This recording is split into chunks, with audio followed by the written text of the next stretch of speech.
नमस्कार, आप देख रहे हैं फिल्मी खिचड़ी। मैं हूं रूना आशीष और अभी मैं आपको लेकर जा रही हूँ इशिता विश्वकर्मा इनके पास।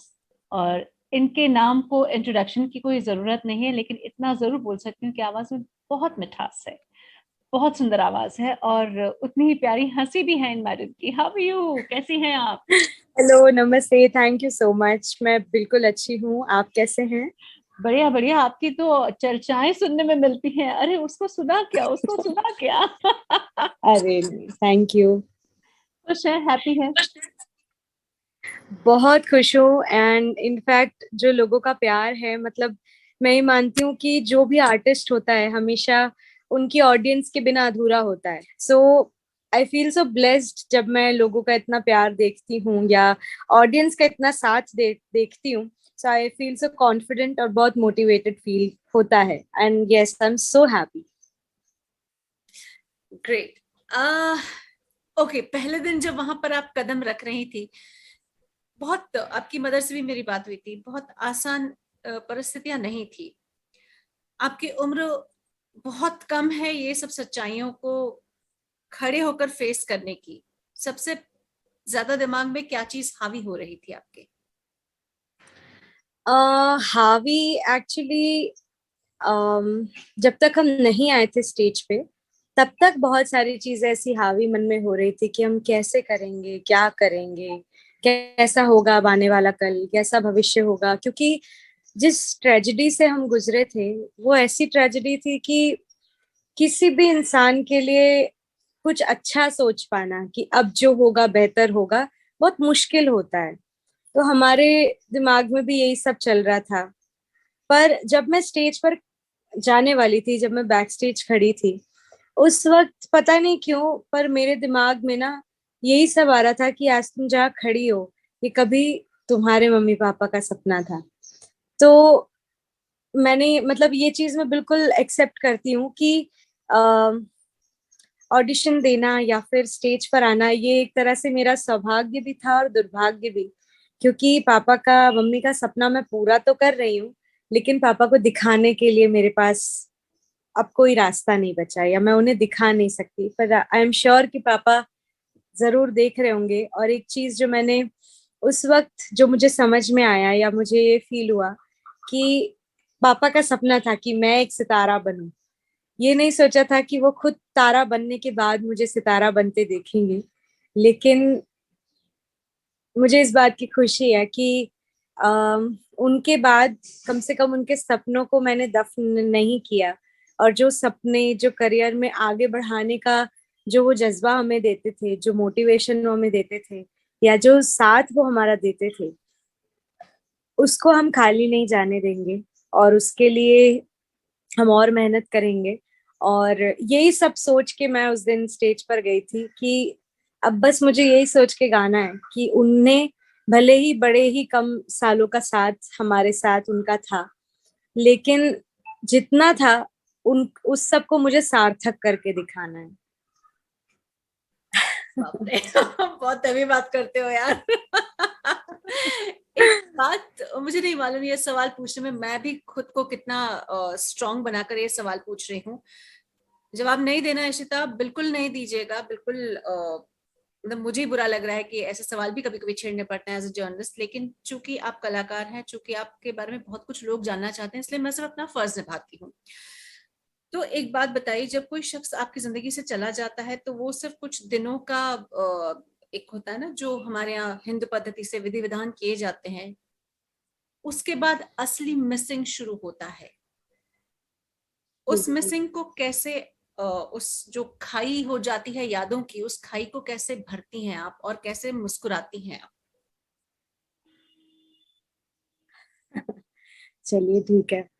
तो मैं बिल्कुल ठीक है, मानती हूँ जवाब नहीं मेरे देना लिए है तो करना। मत दीजिए। मैं हम कुछ और सवाल पे बात कर लेंगे, बट नहीं नहीं, कोई बात नहीं। आपका फर्ज है पूछना तो मेरा भी फर्ज है बताना। क्योंकि मैं बस ये चाहती हूँ कि मैं ये चीज ना जानती हूँ कि हमारे साथ जो हुआ ऐसे कई और दूसरे लोगों के साथ भी होता है।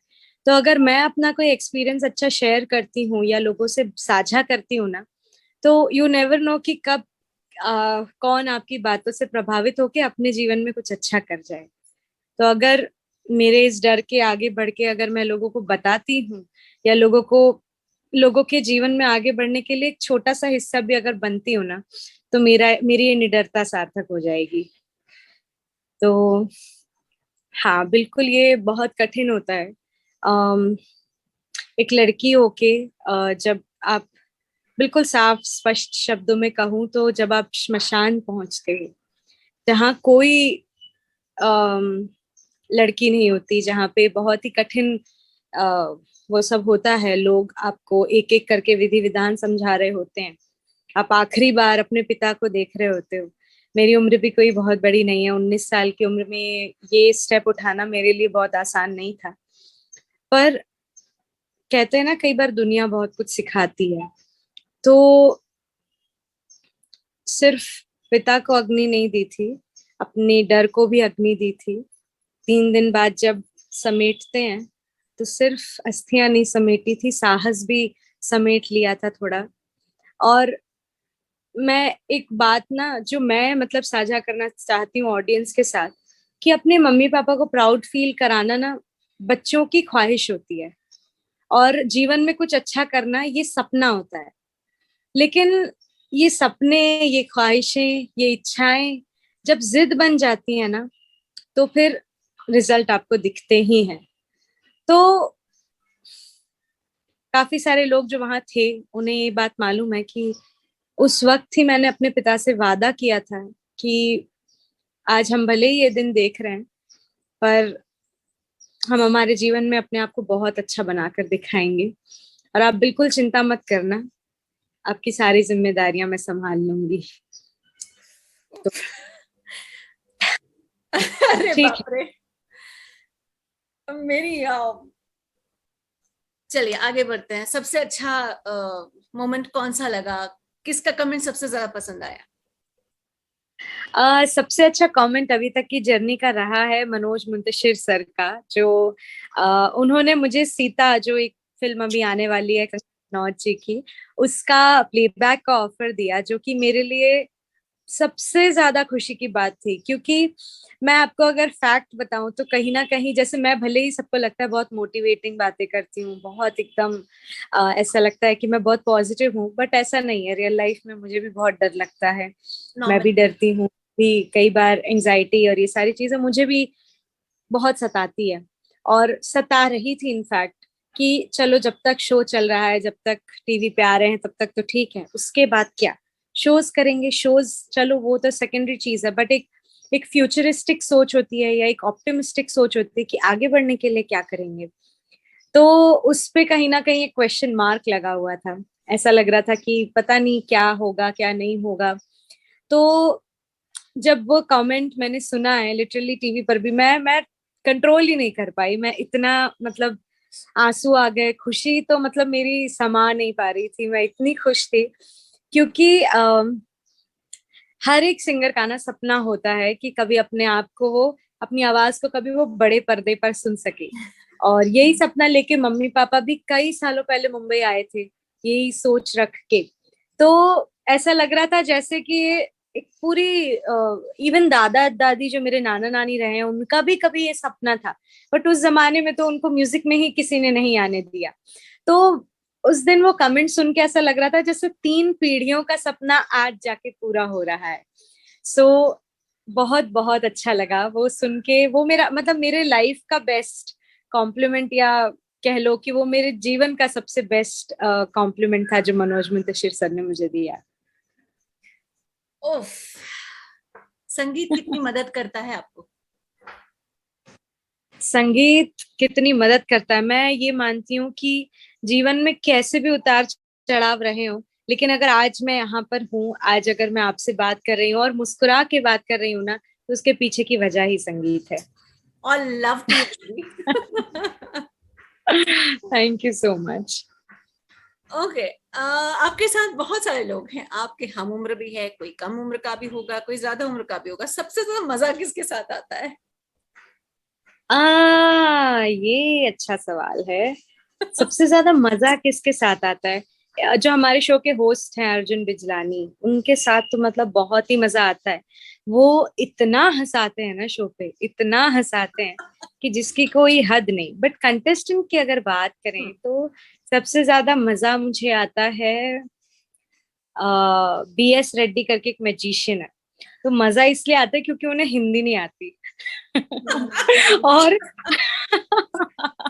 और मैं हूँ कुछ ज्यादा ही हिंदी वाली कि मुझे तो देखो, मतलब ऐसा है, एमपी वालों की खासियत होती है, करेक्ट उनकी अच्छी ही होती है, and we can not do anything about it. Exactly तो उनके साथ मुझे इसलिए इतना मजा आता है जब हम वोट अपील करते हैं ना, वो जब शूट हो रहा होता है, he is the only one जिनको बहुत सारे टेक लगते हैं। और लिटरली कैसे टेक लगते हैं क्योंकि उन्हें बिल्कुल हिंदी नहीं आती। तो ही सेज अपने आप को वोट करने के लिए प्लीज मुझे डाउनलोड कीजिए। एंड आई वाज लाइक अरे एंड बाकी की स्क्रीन आपकी डिटेल्स पर। And I will be like भाई हिंद चलो आप इंग्लिश के ही शब्द बोल रहे हो, सही तो बिठाओ।